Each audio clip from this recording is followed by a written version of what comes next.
Show here. Welcome back to another Predict Show, and just want to say my condolences and my everything goes out to the people who's been affected this week from the tragic helicopter crash that happened. And yeah, my condolences and my feelings and all my prayers go out to everyone who's been affected by this tragedy this week. It's been a dark day for football. Anyway, we've got some decent matches this weekend, but the biggest match of this weekend is in the Premier League. It is Arsenal versus Liverpool. Two teams that are absolutely soaring, flying through the sky and enjoying life right now in the Premier League. We're going to start with Arsenal, who have single-handedly been sensational form right now. Yes, they drew against Crystal Palace last weekend, but before that they were on 11-game winning streak. That's great. No team can stop, no team can beat them. They're scoring goals for fun, they're beating and feasting teams like there's no tomorrow. But you could say, well, they haven't played any of the top teams. That is true.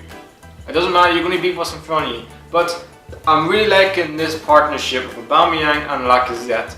I really like this partnership. I think it's one of the best striker combinations I've probably seen since Dwight York and probably Andy Cole. Maybe beyond that, but they have a really good understanding of each other's game. They definitely, well, they're good mates obviously, so that bodes well as well. But Arsenal are sort of a team. Do I think they can challenge for the title this season? No, but damn right I think they can challenge for the top four. They have a great, like I said, they score goals, they've got creative players. I still don't think they have a defence. I still think you can get at that team, but then they sort of the goalkeeper position for Leno or Peter Cech. We're up in there with that. As for Liverpool, like Arsenal, they have been sensational form as well after beating Red Star Belgrade in the Champions League 4-0 and comfortably beating Cardiff 4-1. They're on really good form. Mane's back scoring goals and Mohamed Salah looks like the Salah of old of last season. And they've also got other players coming back from injuries as well, which is going to be a major thing for them. And so this game is going to be really intriguing between two top teams, but Liverpool I just think have the upper hand in this game because I think they have a better defence. Van Dijk has transformed that defence as he's been saying from January. Arsenal, I still think Unai Emery is thinking with that back four, trying to think what's his combination really. So right now I think Liverpool will win this game 2-1 in a very good entertaining game. Alright, to France in Paris, and we're talking about PSG versus Lille, the two top teams in Ligue. Starting out PSG, who've made it 11 wins from 11 after beating Marseille in Ligue at the weekend, and Lille, who have been definitely surprise packers in Ligue this season, have been sensational form. But and to be honest, they sent some decent players in the summer, but like Loic Remy. Oh boys, anybody remember Loic Remy? Why would you say that? They put some really good players, got some really good youngsters as well, and they have a really good team and a very good manager as well. So they are really on a quest of a wave right now, Lille. As with PSG, they have Boston teams left, right and centre. There's no team in France to stop this team. You might just give them the Ligue title now because it's just gonna happen anyway. So, but I think Lille probably have been the best of the rest. Probably going to be for this season, but they definitely have a chance this season for Champions League, maybe even Europa League spot this season, Lille. But for this game, I think PSG will floor them. I think a 3-1 win. Comfortable for them. We're heading to La Liga. I'm talking about Real Madrid's woes continue, and they had a horrific week this week so far. Let's start the weekend, shall we? Where they got beat convincingly against Barcelona 5-1. To be honest, Luis Suarez scored a hat-trick in that game. Luis Suarez could have scored 4 or maybe 5 goals in that game. Barcelona should have won that game by a freaking landslide. It was the most one-sided El Clasico I've probably seen in my life.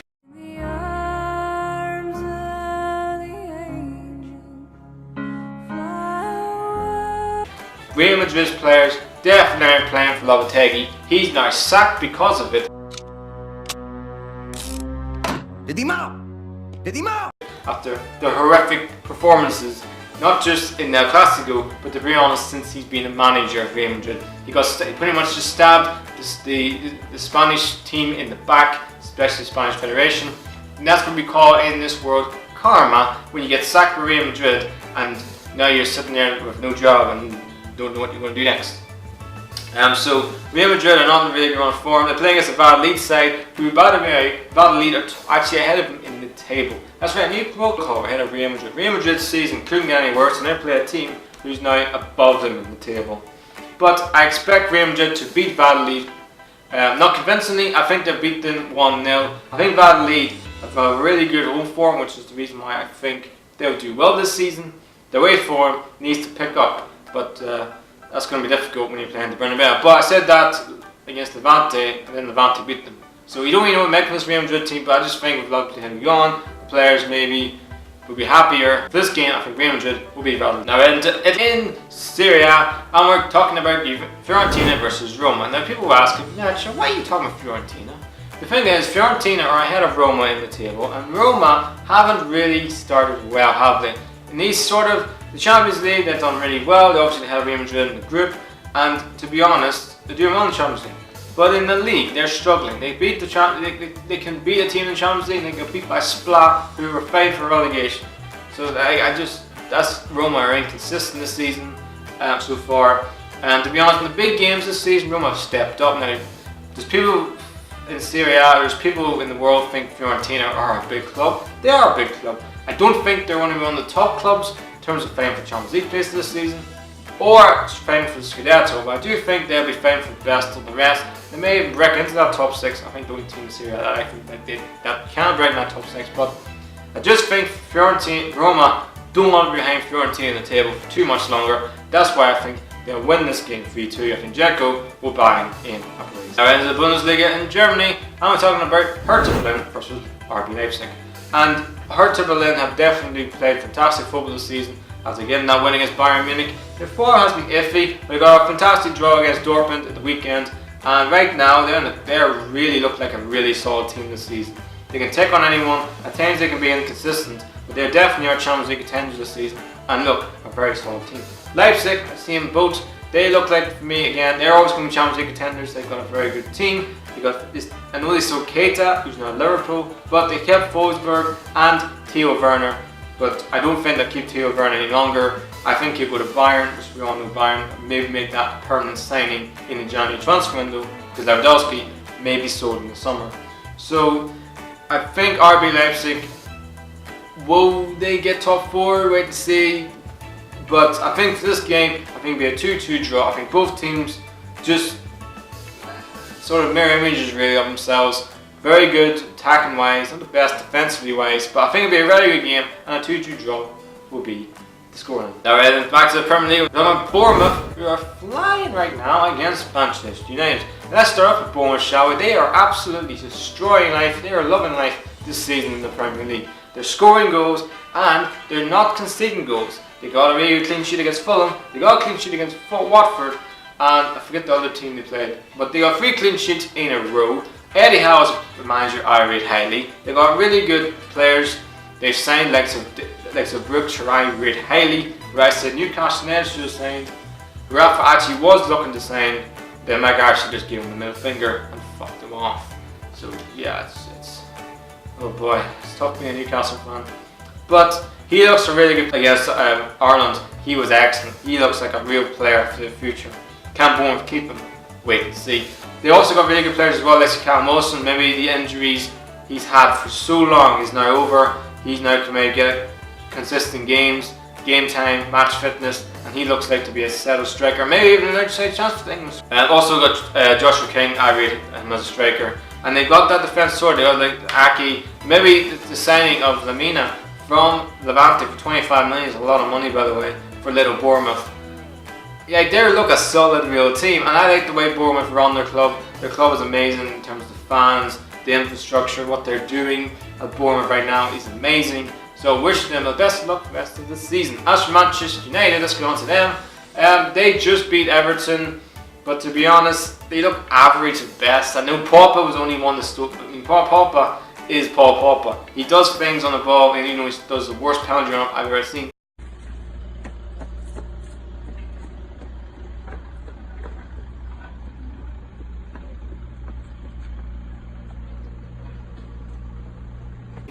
But the player that I want to talk about is Martial. He's man of the match against Everton.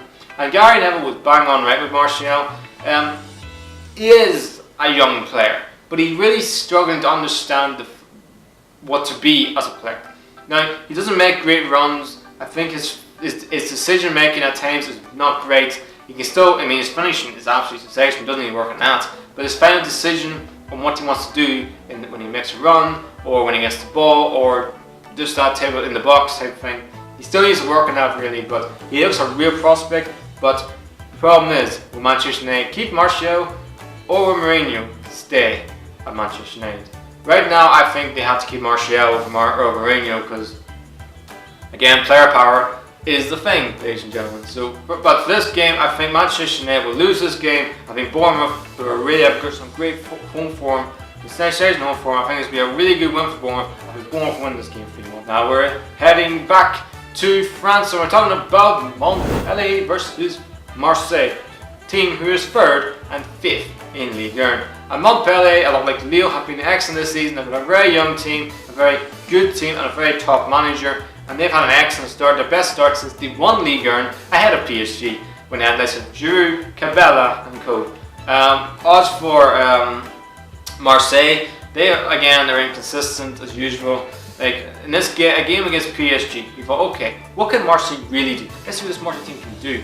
And then they just took an L. Like that's all they do, Marseille. They just taking L's because that's the best. That's what they are. And we all think. I mean, I get Payet is a talent, but in this type of game, a big game against your arch rivals, this is your chance to step up and show what you got. And he was just terrible and awful. Just walked on a pitch to think, fuck this. PSG won the league. I don't care. Move on to the next game. So, to be honest, I want to see more from Payet, but he doesn't do enough. They missed Florent Thauvin massively. They need him back as soon as possible. And right now, this game I think will be a draw. Montpellier are a very good solid team. Don't see a lot of goals. They do score a bit, but don't see a lot of goals. A very solid defensive unit, and I think that will be a very good draw for them. And the last game to talk about is Valencia versus Granola. And Valencia have had a very awful start to the season. Now I get they got a lot of players in, like Bashirari on loan. They've also signed Kevin Gamero. They're still trying to figure out Rodrigo along with that strike force. They've also bought some new midfielders and a new defence. So it's going to take them time to understand and gel as a team.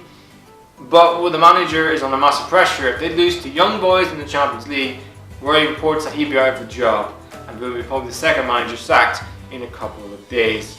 Also, as for Granola, they've had not a great start either, but again, I think they missed Giovanni. He's really he got an injury coming back into the season when at the World Cup for Uruguay, obviously. So I get Granola not going to have a great season they had last season when they single-handedly were excellent because people now sort them out. But they still have some decent players in that team. They massively missed Giovanni.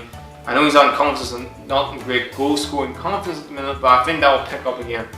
I think Valencia should have enough to beat Granola at the Mestalla, and I think they will. I think they'll win this game by the old goal. So guys, that's the end of the prediction for this episode. Don't forget to subscribe and don't forget to click on that notification bell as well. Anyway, have a nice day, enjoy yourselves, the natural